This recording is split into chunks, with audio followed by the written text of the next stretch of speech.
السلام علیکم ناظرین، آپ لوگوں سے آج ایک سوال ہے کہ اگر آپ کو سپریم کورٹ کی جج کی کرسی پر بٹھا دیا جائے، مقدمے کی سماعت شروع ہو اور پتہ یہ چلے کہ جس پر مقدمہ ہے وہ کوئی عام انسان نہیں بلکہ بہت ہی پاورفل انسان ہے، جو ایک سیاسی لیڈر ہے، اور اس کے مد مقابل جو انسان ہے وہ نہایت کمزور غریب سا انسان ہے۔ سماعت مکمل ہونے کے بعد یہ پوری طرح سے بات واضح ہو جائے کہ مجرم وہ پاورفل انسان سیاسی لیڈر ہے، تو بتائیں کیا آپ اس لیڈر کے خلاف فیصلہ دے سکتے ہیں، یہ جانتے ہوئے بھی کہ یہ آپ کو نقصان پہنچا سکتا ہے، آپ کی فیملی کو نقصان پہنچا سکتا ہے، اس کے باوجود کیا آپ اس کے خلاف فیصلہ دے سکتے ہیں، یا پھر اس سے ڈر کر انصاف کا جنازہ نکال سکتے ہیں؟ میں جانتا ہوں کہ اس کا جواب آپ سب کے پاس صرف یس میں ہی ہوگا، نو میں ہو ہی نہیں سکتا ہے، لیکن حقیقت میں اس سوال کا جواب اگر آپ خود سے کریں تو آپ کا ضمیر خود جواب دے گا، اور آپ کا ضمیر کبھی غلط جواب نہیں دے گا۔ ایک بات ہمیشہ یاد رکھیں، عدالت میں کرسی پر بیٹھا ہوا انسان ہی صرف جج نہیں ہوتا ہے، بلکہ دنیا کا ہر انسان، چاہے وہ عورت ہو، مرد ہو، جوان ہو، بوڑھا ہو، ہر انسان اپنے آپ میں ایک جج ہوتا ہے۔ ہر انسان کی زندگی میں وقتاً فوقتاً ایسے مواقع آتے رہتے ہیں جب اسے ایک جج بن کر ایک جج کی حیثیت سے فیصلہ کرنا پڑتا ہے۔ تو آپ اپنی زندگی کا جائزہ لیجئے کہ آپ اپنی زندگی میں جب آپ کو جج بن کر فیصلہ کرنے کی نوبت آئی، آپ کس کے ساتھ کھڑے تھے؟ اگر آپ انصاف کے ساتھ کھڑے ہوئے تھے، بغیر ڈرے، بغیر مذہب و ملت میں فرق کیے ہوئے، بغیر کمزور اور طاقتور کا فرق کیے ہوئے، بغیر اپنے اور پرائے کا فرق کیے ہوئے، اگر آپ انصاف کے ساتھ کھڑے تھے تو یقیناً آپ کو اگر سپریم کورٹ یا ہائی کورٹ کی کرسی پہ، جج کی کرسی پہ بٹھا دیا جائے تو وہاں بھی آپ انصاف کے ساتھ ہی کھڑے ہوں گے۔ اور اگر آپ اپنی زندگی میں انصاف کے ساتھ نہیں کھڑے رہے تو آپ جج کی کرسی پر بھی بیٹھ کر انصاف کے ساتھ کھڑے نہیں ہو سکتے۔ آپ اپنی زندگی کا جائزہ لیجئے، جب آپ کے گھر کا کوئی بچہ محلے کے کسی بچے سے جھگڑا کر کے واپس آتا ہے تو اس وقت آپ کہاں کھڑے ہوتے ہیں؟ کیا اپنے بچے کی محبت میں اپنے بچے کے ساتھ کھڑے ہوتے ہیں، چاہے وہ حق پہ نہ ہو؟ آپ غور کیجئے، آپ کے محلے میں ایک طاقتور انسان ایک کمزور انسان پر ظلم کرتا ہے، اور آپ جانتے ہوئے بھی کہ یہ غلط ہے، اس کے باوجود ابھی آپ خاموش رہتے ہیں، تو پھر آپ اس کرسی پر بیٹھ کر بھی انصاف کے ساتھ کھڑے نہیں ہو سکتے۔ اب غور کیجئے، اپنی زندگی میں آپ کسی کمپنی میں کام کر رہے ہیں، وہاں آپ کے ساتھی پر کمپنی کا مالک ظلم کرتا ہے، اس کے ساتھ ناانصافی کرتا ہے، اس کے بعد بھی اگر آپ خاموش رہتے ہیں تو آپ انصاف کے ساتھ کبھی کھڑے نہیں ہو سکتے۔ آپ سوشل میڈیا استعمال کرتے ہیں، غور کیجئے، اگر آپ کے سامنے دو ویڈیو آتی ہیں، ایک ویڈیو میں کوئی دوسرے مذہب کا انسان ہے جو غلطی کر رہا ہے، اور دوسری ویڈیو میں آپ کے مذہب کا انسان وہی غلطی کر رہا ہے، اس وقت آپ کا رویہ کیسا ہوتا ہے؟ کیا دونوں کو آپ ایک نظر سے دیکھتے ہیں، یا پھر دوسرے مذہب کی ویڈیو کو آپ زیادہ سے زیادہ وائرل کرتے ہیں اور اپنے مذہب والے ویڈیو کو چھپانے کی کوشش کرتے ہیں؟ کیونکہ آج کل سوشل میڈیا پر یہی دیکھنے کو ملتا ہے۔ اگر آپ کوئی ایسی ویڈیو جس میں کوئی غیر مسلم دوسرے مذہب کا انسان کچھ غلط کر رہا ہو اور اس ویڈیو کو اگر اپلوڈ کر دیا جائے تو لوگ زیادہ سے زیادہ وائرل کرنے کی اس کو کوشش کرتے ہیں، لیکن وہی اگر کسی مسلم کی ویڈیو جس میں وہ وہی غلطی کر رہا ہو، اگر اس ویڈیو کو اپلوڈ کریں تو سینکڑوں کی تعداد میں آپ کو کمنٹ آئیں گے، کوئی ریکویسٹ کر رہا ہوگا، کوئی گالیاں دے رہا ہوگا، کوئی برا بھلا کر رہا ہوگا کہ فوراً اس ویڈیو کو ڈیلیٹ کریں، کیونکہ اس سے مسلمانوں کی بدنامی ہوتی ہے، اسلام کی بدنامی ہوتی ہے۔ تو بھائی یہ اسلام کا تقاضا نہیں ہے، یہ انصاف کا تقاضا نہیں ہے۔ انصاف یہ کہتا ہے کہ آپ چاہے دوسرے مذہب کا انسان ہو یا اپنے مذہب کا، آپ دونوں کو ایک نظر سے دیکھیں۔ تو اگر آپ ہمیشہ اپنی زندگی میں انصاف کے ساتھ کھڑے ہوتے ہیں تو یقیناً آپ کو اگر سپریم کورٹ کے جج کی کرسی پہ بٹھا دیا جائے تو وہاں بھی آپ حق کے ساتھ ہی کھڑے رہیں گے۔ انصاف کیا ہوتا ہے ہمیں مذہب اسلام نے سکھایا ہے۔ مولا علی کرم اللہ وجہہ الکریم کا واقعہ آپ لوگوں نے بارہا سنا ہوگا، ایک بار اور حصول برکت کے لیے سن لیجئے۔ مولا علی کرم اللہ وجہہ الکریم جو داماد رسول ہیں، شیر خدا ہیں، جو خاتون جنت کے شوہر ہیں، جو جنتی جوانوں کے سردار کے والد ہیں، اور ساتھ ہی خلیفۃ المسلمین بھی ہیں۔ آپ کی زرہ ایک یہودی لے لیتا ہے اور دعویٰ کرتا ہے یہ زرہ میری ہے۔ زرہ اس ڈریس کو بولتے ہیں جو جنگ کے میدان میں اپنی حفاظت کے لیے پہنا جاتا ہے۔ بات عدالت تک پہنچتی ہے۔ اب تھوڑی دیر کے لیے تصور کیجئے اس عدالت کا منظر کیا رہا ہوگا۔ جج کی کرسی پر ایک ایسا انسان بیٹھا ہے جو خود کو آل رسول کا غلام مانتا ہے، اور عدالت میں خلیفۃ المسلمین کھڑے ہوئے ہیں، دعویٰ پیش کر رہے ہیں، اے جج، اے جج، اے قاضی وقت، اس یہودی نے میری زرہ لے لی ہے، یہ زرہ اس کی نہیں بلکہ میری ہے۔ اب سوچئے، ہم سب کے دل میں آل رسول کی محبت، مولا علی کی محبت ہے۔ اگر ہم لوگ اس کرسی پہ ہوتے تو ہم لوگ کیا فیصلہ کرتے؟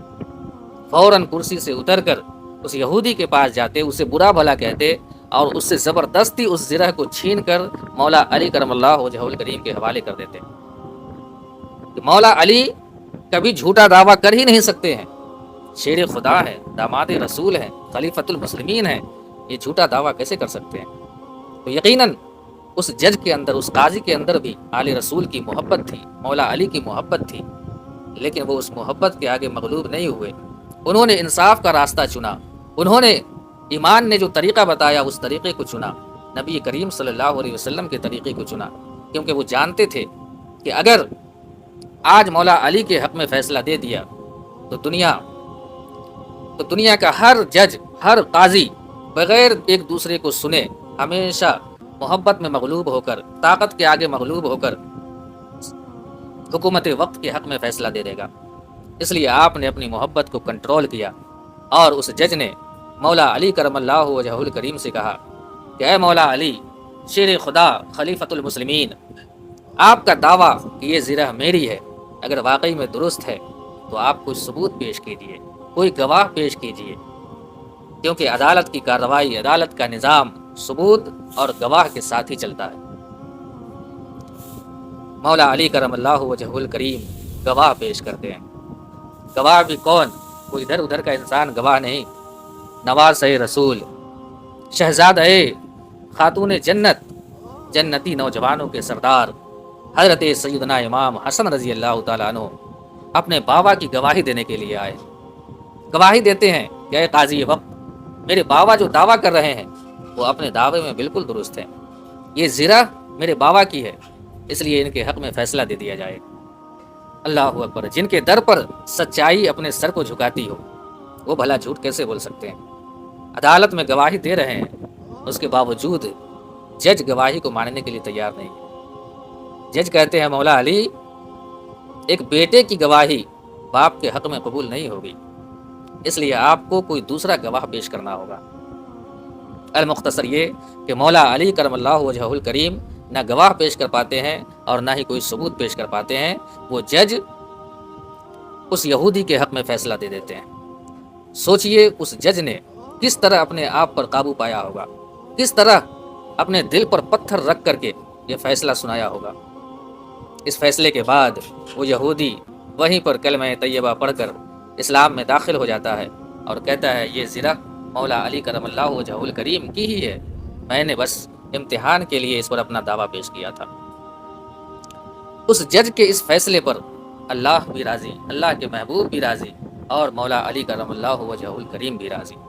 یہ انصاف ہے جو ہمیں مذہب اسلام نے سکھایا ہے، لیکن انصاف کے ساتھ کھڑے ہونے پر ہمیشہ انعام ملے ایسا بھی نہیں ہے۔ بسا اوقات جب انصاف کے ساتھ انسان کھڑا ہوتا ہے تو وقتی طور پہ بہت ساری پریشانیاں بھی آتی ہیں، بہت ساری مصیبتیں بھی آتی ہیں۔ ایسا ایک واقعہ ہمارے ملک ہندوستان میں ہو چکا ہے۔ 1975 عیسوی میں ایمرجنسی لاگو ہوا تھا، اور اس ایمرجنسی کے دوران بہت سارے بے قصور لوگوں کو، خاص طور سے ان لوگوں کو جو حکومت مخالف تھے، گرفتار کر لیا گیا تھا، اور ساتھ ہی یہ قانون بھی نافذ کر دیا گیا کہ جن جن لوگوں کو گرفتار کیا گیا ہے وہ اپنی بے گناہی ثابت کرنے کے لیے کورٹ تک بھی نہیں جا سکتے۔ یہ بات سپریم کورٹ تک پہنچی، 5 ججوں کی ٹیم بیٹھی اس فیصلے پر بات کرنے کے لیے۔ 4 جج ایسے تھے جو حکومت وقت کے آگے سرنگو ہو گئے اور حکومت وقت کے فیصلے کو تسلیم کر لیا کہ حکومت کا جو فیصلہ ہے وہ درست ہے۔ لیکن ایک جج تھے جن کا نام تھا ہنس راج کھنہ، انہوں نے حکومت کی مخالفت کی، اور انہوں نے کہا کہ انسان کی زندگی کا اور اس کی آزادی کا وہ حق ہے جو وہ پیدا ہونے کے ساتھ ہی لے کر آتا ہے۔ کوئی بھی انسان اپنی زندگی اور آزادی کا فیصلہ خود کر سکتا ہے، اس کو حق ہے کہ اگر اس پر ظلم کیا جائے، بیجا الزام لگایا جائے، اسے قید کیا جائے تو وہ اپنی آزادی کے لیے کورٹ کا دروازہ کھٹکھٹا سکے۔ وہ جانتے تھے کہ میرے اس فیصلے کی وجہ سے میرا کتنا نقصان ہوگا۔ کہا جاتا ہے کہ انہوں نے یہ فیصلہ دینے سے پہلے ہی اپنی بہن کو بتا دیا تھا کہ مجھے چیف جسٹس کا جو عہدہ ملنے والا ہے وہ نہیں ملے گا، ہو سکتا ہے کہ وہ مجھے نہ ملے۔ یہ سارے ججوں میں سب سے سینئر جج تھے اور ان کو چیف جسٹس کا عہدہ ملنے ہی والا تھا، لیکن اس فیصلے کے بعد حکومت وقت نے ان سے یہ عہدہ چھین لیا اور انہیں یہ عہدہ نہ دے کر ان سے ایک جونیئر جج تھے انہیں چیف جسٹس بنا دیا گیا۔ اس سے ہنس راج کھنہ کو اتنی تکلیف ہوئی کہ انہوں نے اسی وقت استعفیٰ دے دیا۔ اتنا بڑا عہدہ ان سے صرف اس لیے چھین لیا گیا کیونکہ وہ انصاف کے ساتھ کھڑے تھے۔ لیکن ہمیشہ یاد رکھیں، انصاف کے ساتھ کھڑے ہونے والے انسان کو بھلے ہی وقتی طور پہ کچھ پریشانیوں کا سامنا کرنا پڑے، لیکن آنے والے وقت میں وہ ہمیشہ یاد رکھے جاتے ہیں، ہمیشہ انہیں انعام و اکرام سے نوازا جاتا ہے۔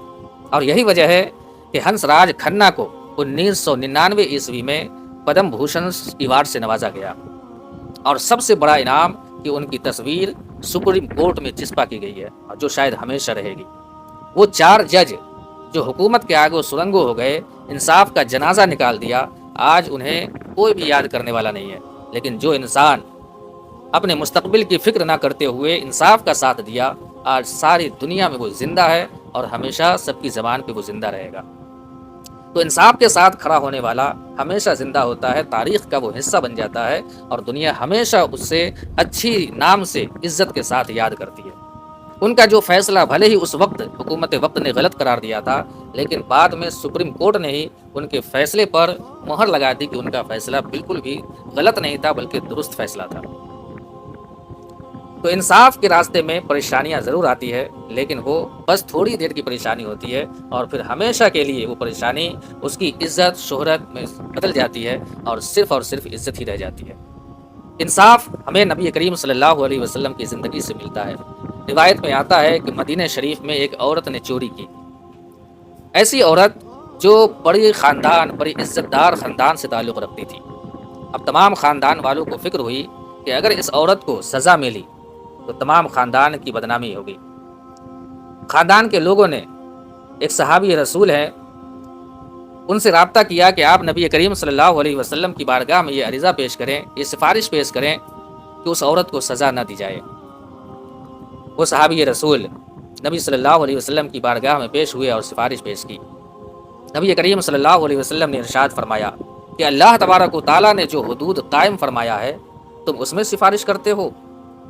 غور سے سن لو کہ پہلے کی امتیں تباہ و برباد صرف اس لیے ہو گئی کہ جب ان کی قوم میں کوئی طاقتور انسان، کوئی عہدیدار انسان اگر غلطی کرتا تو اسے چھوڑ دیا جاتا، اور کوئی کمزور انسان، غریب انسان اگر غلطی کرتا تو اسے سزا دی جاتی تھی۔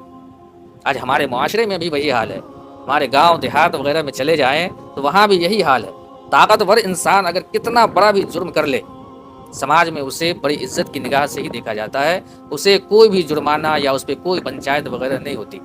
لیکن اگر وہی غلطی کوئی غریب انسان، کمزور انسان کر لے تو فوراً تمام گاؤں کے لوگ اس پر پنچایت بٹھالتے ہیں، اس کو جرمانہ عائد کرتے ہیں۔ یہی سب ہو رہا ہے آج کل ہمارے معاشرے میں۔ تو نبی کریم صلی اللہ علیہ وسلم نے ارشاد فرمایا، اسی وجہ سے پچھلی قومیں تباہ و برباد ہو گئی۔ اس کے بعد نبی کریم صلی اللہ علیہ وسلم نے وہ تاریخی جملہ ارشاد فرمایا کہ سنو، اللہ کی قسم، اگر میری بیٹی فاطمہ نے بھی اگر چوری کی ہوتی تو میں اس کے بھی ہاتھ کاٹ دیتا۔ اس روایت سے پتہ چلتا ہے کہ انصاف وہ ترازو ہے جس میں اپنے یا پرائے کے درمیان فرق محسوس نہیں کیا جا سکتا۔ انصاف وہ ترازو ہے جس میں امیر، غریب، طاقتور، کمزور، ہندو، مسلم، سکھ، عیسائی وغیرہ کے درمیان فرق نہیں کیا جا سکتا۔ فرق اگر کیا جا سکتا ہے تو صرف حق اور باطل، صحیح یا غلط کے درمیان فرق کیا جا سکتا ہے، اس کے علاوہ اور کسی بھی طرح کا فرق نہیں کیا جا سکتا ہے۔ اور یہ بھی پتہ چلا کہ انصاف کے راستے پر چلنے والے انسان کو بھلے ہی تھوڑی دیر کے لیے مصیبت پریشانی آئے، لیکن ہمیشہ کے لیے اس دنیا میں بھی اور آخرت میں بھی کامیابی اس کا مقدر بن جاتی ہے۔ تو اللہ تبارک و تعالیٰ سے یہی دعا ہے کہ ہم سب کو ایک جج کی حیثیت سے جب بھی فیصلہ کرنے کی نوبت آئے، ہمیں انصاف کرنے کی توفیق عطا فرمائے، حق کے ساتھ کھڑے ہونے کی توفیق عطا فرمائے۔